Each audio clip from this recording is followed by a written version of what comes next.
Assalamualaikum warahmatullahi wabarakatuh. Salam Om Swastiastu, Namo Buddhaya, salam kebajikan. Perkenalkan, saya Yudi Rahman dengan NIM P07133221042. Saya dari Poltekkes Kemenkes Banjarmasin, jurusan Kesehatan Lingkungan, program studi sanitasi lingkungan, program sarjana terapan.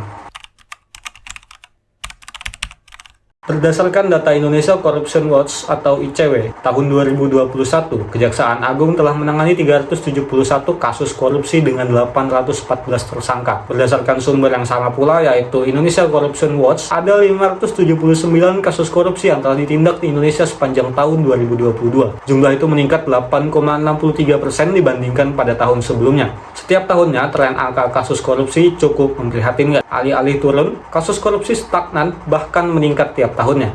Modus korupsi yang terbanyak dilakukan adalah gratifikasi atau suap. 9 nilai anti korupsi. Pertama, jujur, kemudian disiplin, kerja keras, tanggung jawab, sederhana, berani, mandiri, peduli, dan adil.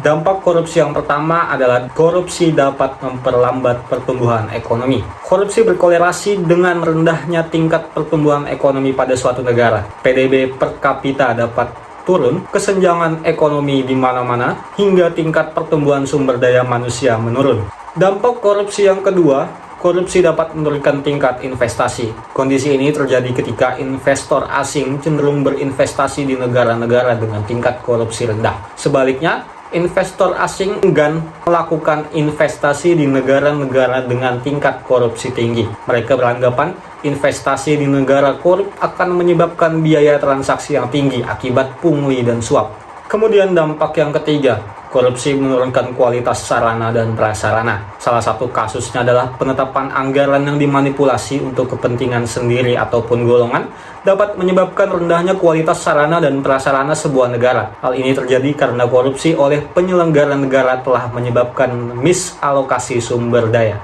Kemudian dampak korupsi yang terakhir, korupsi menciptakan kemiskinan. Berbagai dampak korupsi terhadap ekonomi yang sudah saya sebutkan 4 tadi, akhirnya bermuara pada suatu hal, yaitu kemiskinan.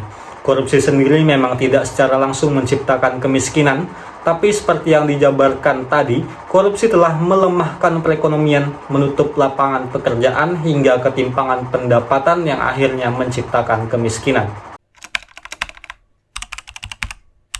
Dengan merajalelanya kasus korupsi di suatu negara, terutama di negara Indonesia, perlu adanya pemberantasan korupsi. Ada yang namanya trisula pemberantasan korupsi, yaitu yang pertama adalah edukasi atau pendidikan, yang kedua adalah pencegahan atau perbaikan sistem, dan yang ketiga adalah represif atau penindakan.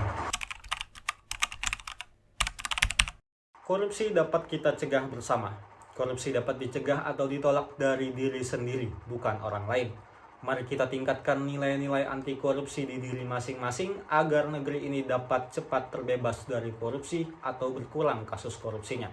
Salam anti korupsi.